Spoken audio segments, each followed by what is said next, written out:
90% students এই ওয়ার্ডগুলোর উচ্চারণ ভুলভাবে করে থাকে। আপনিও কি ভুলভাবে করছেন? Let me tell you. ইংরেজিতে ডাব্লিউএস যুক্ত ওয়ার্ডগুলোতে সাধারণত এইচ এর উচ্চারণ হয় না, ডাব্লিউ এর উচ্চারণ প্রাধান্য পায়।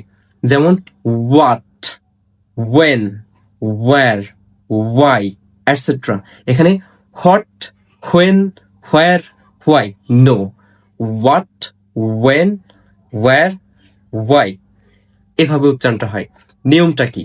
নিয়ম হচ্ছে ডাব্লিউএস এর পরে যদি ও ব্যতীত অন্য যে কোনো লেটার থাকে সেখানে ডাব্লিউ এর উচ্চারণ হয়, এইচ এর উচ্চারণ সাইলেন্ট হয়। কিন্তু ডাব্লিউএইচ এর পরে যদি ও থাকে, ডাব্লিউএস এর পরে যদি ও থাকে সেখানে ডাব্লিউ এর উচ্চারণ সাইলেন্ট হয়, এইচ এর উচ্চারণ প্রাধান্য পায়। এইচ থেকে উচ্চারণটা শুরু হয়। যেমন হু, হুজ, হুম, এটসেট্রা।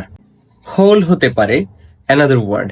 এভাবে যে ওয়ার্ডই হোক না কেন সেখানে যদি ডাব্লিউএস এর পরে ও থাকে, এইচ এর উচ্চারণ প্রাধান্য পাবে।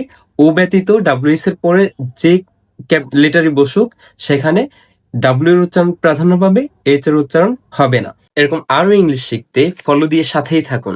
Thank you.